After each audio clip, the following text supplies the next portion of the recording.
Welcome to Social PR Secrets. My name is Lisa Beyer, and I will be your host. Today's guest is Mitchell Colbert. Mitchell is a subject matter expert when it comes to CBD, hemp, and cannabis, and he's been writing about it in the journalism field for more than 10 years. He is also a lecturer at a university teaching on the subject. The reason why I wanted to bring Mitchell on to discuss the topic of writing about CBD, cannabis, and hemp is because it's a very gray area. There is a lot of misinformation and myths out there that is reported, not intentionally, but by major media outlets and also brands representing the industry. So if you are in the PR field or you're marketing a brand that is CBD, hemp, cannabis related, it's important to understand where to find the facts and how to separate the facts from the myths and the misinformation. And also, you don't want to be making the mistake of reporting something that is not accurate.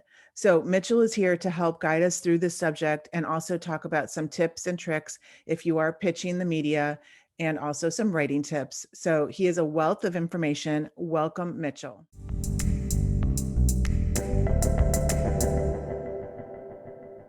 Hey, everybody. Welcome to another episode of Social PR Secrets. I am here today with Mitchell Colbert. Hey, Mitchell, how are you? He is going to be talking about CBD and writing about CBD from a journalist standpoint and also for PR pros that might be having CBD clients, cannabis clients. And ironically, an article just came out from Rolling Stone magazine called How PR Professionals Can Change the Conversation Around Cannabis. So this is perfect timing. So Mitchell, why don't you just start with tell us a little bit about your background and how you became such an expert writer on the topic of cannabis, CBD, hemp. Sure. Yeah, I grew up with it. Like many people in California, my family had plants around me from a young age, but I didn't start using until I was a lot older for medical reasons. I was diagnosed with manic depression, so medicated with cannabis for a while. Don't really have any symptoms of that anymore, thankfully, but I still use cannabis daily for, just stress, chronic pain after a bike injury. So I'm very much a medical user, have been for years. Professionally, I went to school for political science, and I worked on the Proposition 19 campaign way back in 2010. That was the first time we tried to legalize, well, not the first time, there's a time in the 70s, but the first time recently we tried to legalize cannabis in California. We came 3% away from passing. And, the bill wasn't perfect, so I'm kind of glad we got the bill we did instead of Prop 19, but it would have been nice to get things going 10 years sooner. But finally, we do have legalization here in California. I've worked with a lot of nonprofits. I worked at Harborside Health Center, one of the biggest names in the industry, now just Harborside. But I was there back in the Harborside Health Center days and been a writer, written over 100 articles for over a dozen media outlets. So really kind of done a bit of everything, worn a lot of hats in this industry, as it were. I also did some consulting, helped people get licensed in some very restrictive states in the Midwest and the East Coast. I spent the last couple of years running my own lobbying firm, specifically focused on getting companies more access to recycling and sustainable options. And my efforts in Colorado actually resulted in an amendment and changes to regulations, changes in the statute. And now finally, for the first time since they legalized, companies can legally recycle their garbage. And I mean, recycle the recyclables, I should say, but up to this point, it was all garbage. So this is a great step in dealing with that trash epidemic that we don't always talk about in the cannabis industry. Yes, totally. Well, I mean, I'd be terrible if I didn't mention this. Most recently, like this past week, I just became the executive director of a new nonprofit, the Ethical Data Alliance. And we're looking to use blockchain, cryptocurrency solutions to help secure data privacy within the cannabis and hemp industries, but also further research and the sharing of that data in an ethical way. Well, we could have you on like 5 different episodes and talk about all these different topics, and we will. Today, I really want to focus this interview about, from a PR standpoint, I have clients, Ohio Energetics is one of them, that are in the CBD space. And before that, I really didn't know really anything about cannabis, CBD, hemp. And, as a journalist also, I mean, you're a well-versed journalist on the subject matter of, of hemp and CBD and cannabis. And you've kind of like self-educated because of your experience, right? And then probably got into it. But if you're, let's say, a PR professional or a journalist that maybe works for a health and beauty publication, and now they're writing a story about this new health and beauty CBD product, what advice do you give? Where do you start? Because it seems like it's still confusing to me, like hemp, cannabis, CBD, are used interchangeably. And I know from, working with OHA Energetics, there's a lot of misinformation out there in publications that you wouldn't believe would be writing inaccurate type of stories. So how do you, where do you start? We'll start with that. Yeah, and that can be really tricky, especially because online, it's really easy to make anything look very legitimate, very believable, even if it's not accurate. And a lot of people don't even seek things out by Google searching. They're just looking on Facebook where the quality of information isn't even as good. For me, as someone who's self-educated around these things as a researcher in school, I did a lot of Google searching on Google Scholar back when that was a thing. I believe Google's kind of changed it, so there's not exactly a Google Scholar option anymore, but there's still ways to look up studies. My advice is if someone wants to do Google searches to find real quality research, there's a couple things you can add to your search. One of them is 4 letters, NCBI. It's an acronym that stands for the government. It's the government agency that funds a lot of these studies, but also PUB Med, MED, PubMed. So either NCBI or PubMed, adding that to your Google search, that's going to pull up a lot of scholarly studies, stuff that's government funded, stuff that is, when people want to see the research, that's what they're talking about. Not blogs, not High Times, not any of the other publications that I've written for. I pride the research and journalism that I've done. I pride my journalism because of the research that I've done. I know that everything I've written is accurate. The science is right. I'm not presenting opinion as facts. I can't speak for everyone else out there, though. We live in an epidemic of propaganda masquerading as news. So, it's a problem we're all dealing with, especially due to the last 4 years in this country. But, by no means is it just America. It is a global phenomenon, and it's nothing new for us. It's just really easy now, thanks to the internet. So those scholarly studies are great. Specifically CBD, there's a great website called Project CBD. I believe it's projectcbd.org. They've been around since the early days. They were actually working with Harborside when Harborside first re-identified CBD thanks to lab testing back in the earlier 2000s. Harborside was a real big proponent of lab testing in the early days for potency and contamination issues. But then they found this CBD cannabinoid that no one had really seen because it had been largely bred out of the entire genetic supply. Project CBD, the guys involved with that, were really instrumental in bringing CBD back into the gene pool and helping Harborside with that early CBD project. So I would definitely recommend a lot of people check out Project CBD.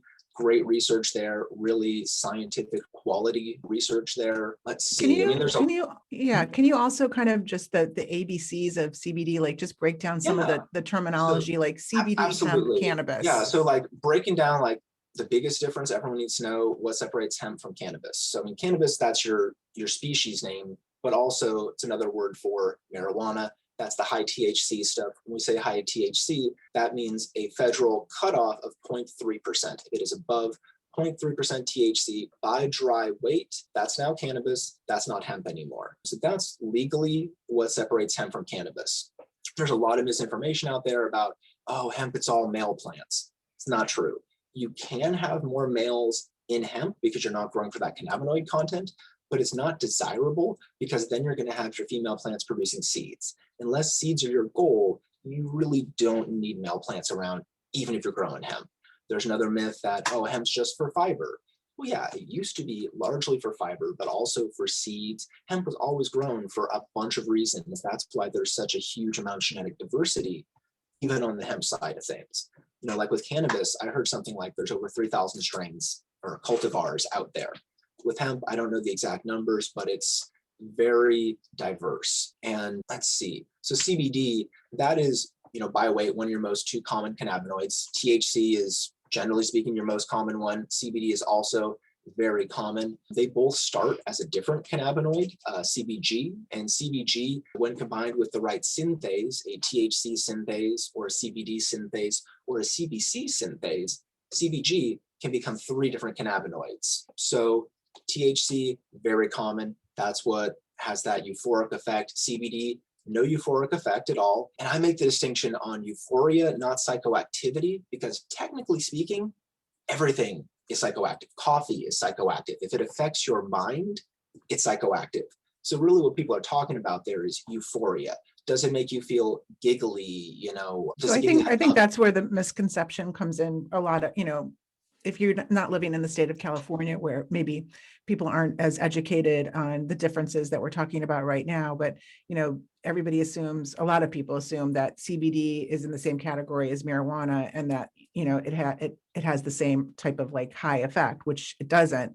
So maybe Yeah, just kind of break that differentiator sure. down. And for me, I really prefer the word cannabis because that's like the genetic name, the species name. There's a lot of stigma attached to the word marijuana, but there's a lot of debate around that as well. So I personally just try to avoid using it if I can, to just stay out of that debate. Mm. But yeah, so CBD is psychoactive like THC, but it's not euphoric. If you look at the actual chemistry in the body, they interact with different sites. We have this endocannabinoid system, not just humans, animals too. Your pets have an endocannabinoid system. That's why cannabis for pets is a thing. And I don't just mean dogs and cats, even fish have an endocannabinoid system. But And that was just recently discovered too, not that long ago, right? specific species, they're always looking at new things, but like we've known for at least a few years now. I mean, the whole endocannabinoid system, it's a new thing. Right. We first discovered it like back in the 90s. So it's a very recent research field of study. But best we can tell, if it has a spine, if it has a central nervous system, there's endocannabinoids. There's an endocannabinoid system. Okay, And great. in our bodies, there's two main receptor sites, CB1, CB2, THC, anandamide. When your endocannabinoids, they both interact with CB1. That produces those high feelings. CBD, on the other hand, and many other cannabinoids don't really interact that strongly with CB1 at all. That's why there's none of that high. They're mostly an interaction at CB2 and a bunch of other sites in your body.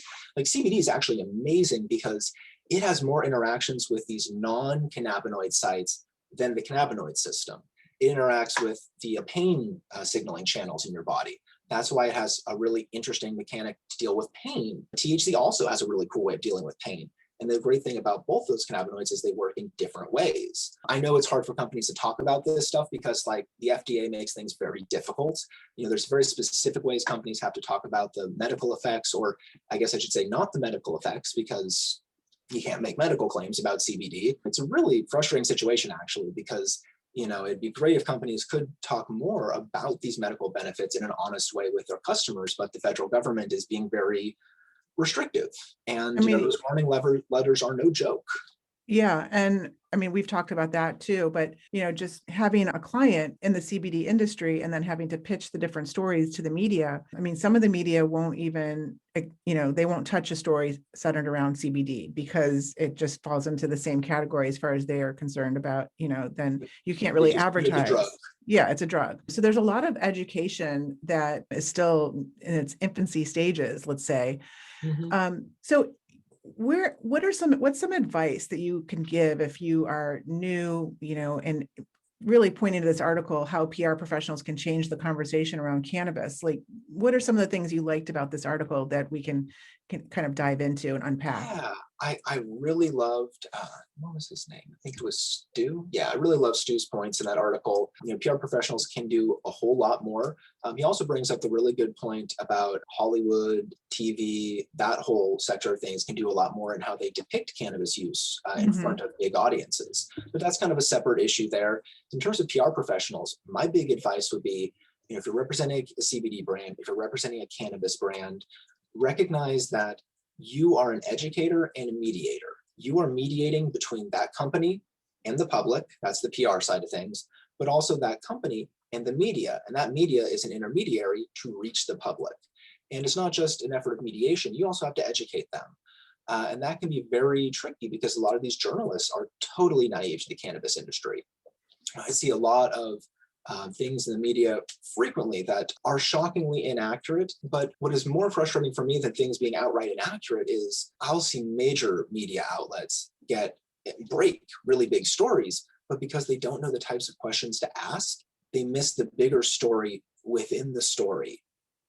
Then journalists like me need to do follow-ups, which is great for me. Like I've gotten a lot of business over the years doing follow-ups on like AP coverage that in my mind miss the bigger story. Which again, it's been great for me personally, but it would be nice if the big outlet that has way more resources knew the questions to ask to dig deeper beyond just superficial things. Yeah. And it seems like the writers are on such, they're writing such diverse types of topics. So And there's usually not on unreasonable timelines too. exactly. And they're under stress and timelines and pressure to get the story done. And there's not, a lot of times there's not an editor to even help the writer or a Absolutely. researcher. Today's journalists, this, they're wearing 10 different hats compared to how it Totally. was, 5 or 10 years ago. So they don't have the luxury of really researching on their own. So you're right. I think it really falls into the hands of and the responsibility of the brand or the PR person to help educate the Mhm. journalists as much as they'll allow you Give them to. the tools. The That's where tools. press packets are really great. Like I love it when a PR person doesn't just hit me with, the pitch or the press release, but they actually have like some attachments, some photos, a PDF describing things a little more in detail. If someone's going to contact me about a study or something like that, if they actually have access to that original content, that's huge. So yeah, like for me as a journalist, like I really want to be educated by a PR professional. And I already know a lot about this, but my view is you can never know too much. And If make this is it going as to be easy as your life, possible. you really need to know it. Making it as easy as possible for the Mhm, journalists to mhm. write the story and giving them all the tools. What are some other tips?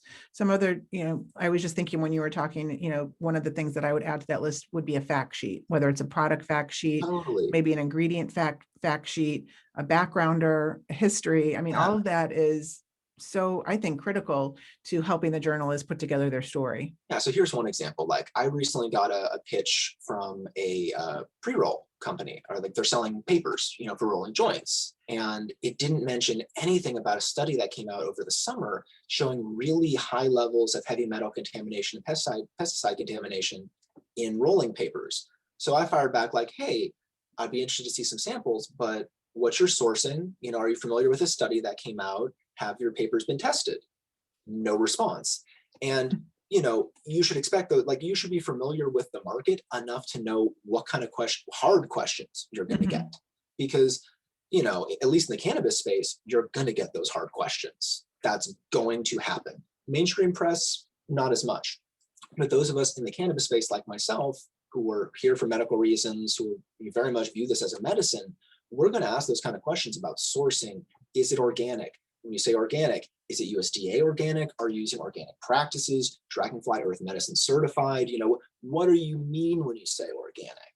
Because there's a lot of gray area around that. And technically speaking, cannabis can't be labeled organic at all. CBD can, if it's grown USDA organic. And that's like the split, USDA organic versus people throwing the word organic around as a type of greenwashing. And if you don't know the term greenwashing, it's basically it means to make something sound more environmentally friendly than it is. And it's a big problem in a lot of industries, especially in the cannabis industry. A lot of companies make a lot of claims about products being, all kinds of, organic practices and whatnot. But at the end of the day, none of it can be certified organic. And there's no real standards exist, but unless a company actually has those standards, and that's my point. There's a lot of companies who haven't passed any sort of a standard. They're not Sun plus Earth certified or any of the numerous other certifications, and they'll still say organic practices, which then leaves the question, okay, what does that mean? Yeah, that's great advice. One of the other topics we were talking about before we started recording, I think is a good point to make, is we're talking about visuals. And, Mhm. if you're not in the space, you have your own library because you've been writing about this topic and studying it and self-educated for however, 10, 15 years. Mhm. But if you're a journalist writing a story and you're a PR person pitching them, I think how important is it to have great visuals? Yeah, I mean, like even as a student researcher, if I came across good public domain images, I would save them along with the sourcing information. So when I had to source them later, I could actually say public domain from Wikipedia, taken by this photographer. That's the goal. Even with public domain images, theoretically, you should still be citing where you got it from, who took the photo, if that's known. And there's some ambiguity around this, but generally speaking, if it's a federal agency that takes a photo, you do have a public domain to it. Don't quote me on that. I'm not an attorney, but last I checked, there was a lot of leeway to use federal government photos, but it depends on the agency, and statewide, like depends on the agency. So, if you're a journalist, look up what those rules are and see what government photos you can have access to. And that's actually how a lot of those images get on Wikipedia originally. they are from like drug raids and stuff like that, because we have a right to use those images as public domain. Any other tips on visuals, providing visuals? I mean, we understand the sourcing part, but just what types of visuals do you like or not like? What are some irritating things that happen? Irritating visuals. I mean, I'm more irritated by like the visuals people, will editorialize with their words. The stoner stereotypes, like that's something that needs to go. Any images that perpetuate a stoner stereotype, we're way past that point. We are way, way past that point.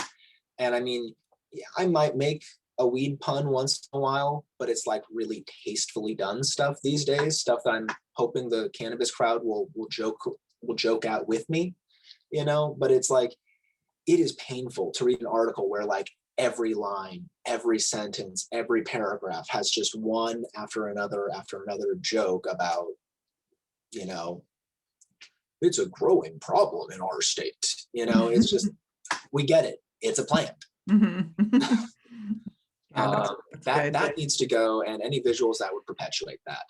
And I've definitely seen it, some of those sensationalized stuff, usually by like your local press, where it's like weed problems in blah, blah, blah county. And you'll see some visual that's just like a bunch of different things. Yeah. Any of the stuff around Halloween candy with cannabis, that needs to go. That's not a documented problem. I mean, it's still a bigger problem in Halloween is the razor blades in candy thing. Like that is still a bigger problem than weed candy. If you actually look at most of the cases of weed candy, what happens is kids find it at home, not on Halloween. They take their parents' stuff, then they bring it to school. The issue there is parents leaving their stuff in such a place where their kids have access to it. It's really an issue of parenting. I grew up around cannabis my whole life. I never got in my parents' stash. Why? Because they hid it from me. My dad also had a gun. I never got that because he hid it from me. It's part of being a parent. There's some things you don't want your kids to access, so you hide them from them.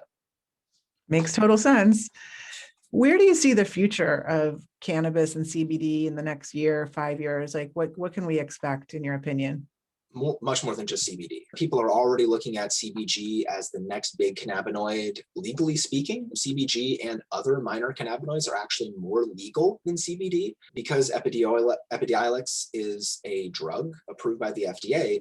There is an argument the FDA is trying to make that, CBD is a drug, it's not a supplement. That argument can't be made about any other cannabinoid right now. CBG, THCA, all these other non-psychoactive, less regulated cannabinoids, we can have robust markets for those because it's not as scheduled, or at least it's kind of a gray area. And there's already companies out there developing very, very CBG-rich strains. And as I mentioned, CBG can easily be converted to CBC even, which could allow access to more CBC products because CBC is kind of hard to obtain from the plant itself. We're also getting to a really cool age of plant chemistry where cannabis is getting real chemists for the first time. So you're seeing some really cool extracted products, purer products than we ever saw before. So I'd say in the next few years, you're going to see a lot more than just CBD products. Purer, higher quality, less contaminated products than ever before, especially because you're going to see more lab testing in the CBD space, in the hemp space.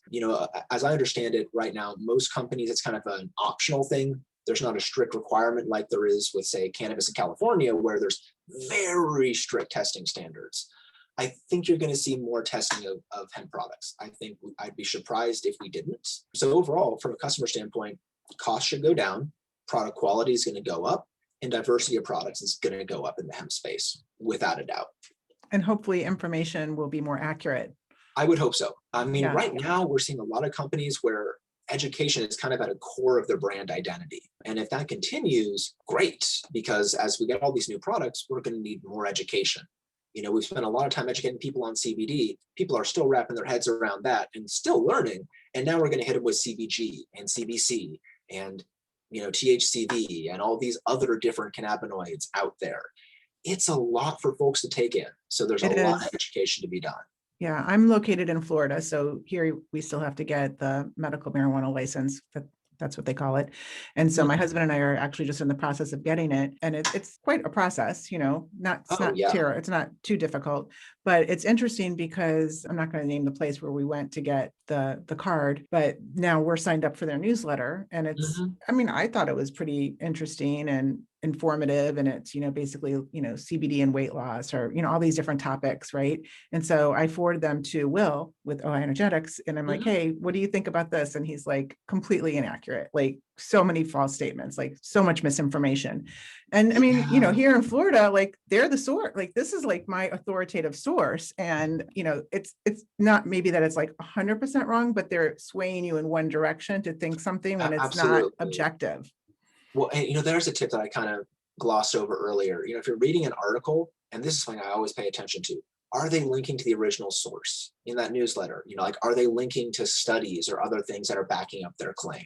For me, if I see someone making a whole bunch of claims without some substantiation of those claims, that's when I just stop reading it, because that's when I'm like, oh, this is one of those opinion pieces masquerading as fact. Because if they had facts, they would be providing links to what those facts, like for me as a journalist, that's what I do. That's how I was trained to be a journalist. And generally when I'm reading well-written articles, that's what they do. So it's kind of a red flag if people aren't, substantiating their claims. So Yeah. that's definitely something I would say in terms of evaluating sources. And it can be great to actually go to those original sources and you can see, well, do those original sources actually say what they're saying it says? Because I've seen news outlets, report cannabis studies, complete paradox opposite from what the study actually said. Scary. Yeah, it is. Yeah. So, I mean, I So think the point is, if you're a consumer, it's important that you don't just believe everything that you're reading. And if you are a definitely. communication professional, journalist, it's important for this specific topic, CBD, cannabis, hemp, that you're educating yourself and making sure that you're doing your research and Mhm. linking to some of these sources other than, maybe just this random source that isn't an official study Yeah, before you publish your story. absolutely. Just do a little background research, see what's out there. It's really important. Especially if like from a PR standpoint, your goal is public relations. And anything you can do to help prevent a public relations issue, great. Like if you're working for a vape brand, do some research on the EVALI epidemic that happened back in 2019 before COVID started up. EVALI was a huge lung issue in the vape space, usually not regulated vapes, but it's really important to have language together around that, be ready for those concerns, because it was a huge thing for the media, like all year long. So do your research on your market sector, on your company, be ready for your hard questions, because people are going to ask them, especially on social media. We live very much in a call out culture. People are not afraid to use social media to call out the biggest of companies on wrongdoing. So, Right, which could be just a be PR ready. disaster, right? Absolutely. Absolutely. And we've seen that happen time and again. So just be ready for that to happen. Know what you need to know to properly do all the PR you have to for your clients. Awesome. That's great advice, Mitchell. So where can we follow you? Where are you speaking at any Yeah. events? Have any classes? So I regularly teach at Oaksterdam University on various topics. I have a class coming up in their next semester. If anyone is interested in learning more about the methods of cannabis ingestion, that's going to be this class. I am on Twitter, Instagram, LinkedIn, Facebook, all your big four social media channels. Feel free to follow me. It's usually at Mitchell Colbert, might be at Mitchell R. Colbert, depending on the platform. Let's see. I don't have any conferences that I'm slated to speak at, but regularly am speaking at different conferences, although that's kind of up in the air with the prolonged pandemic. But yeah, follow me on social media. If I have any big speaking engagements coming up, they'll be posted there. Okay, great. Well, we will also put the links in the show notes. So thank you so much for being our guest. And I definitely learned a lot. I learn something new every day when it comes to this topic. So even PR, I Me learn too. something new every day. Honestly, like it's a constant evolution. Yes. Okay. Well, namaste. Have a great day. And we will catch up with you, I think, in another episode. We have to have another interview, get an update. Namaste. Have a good day.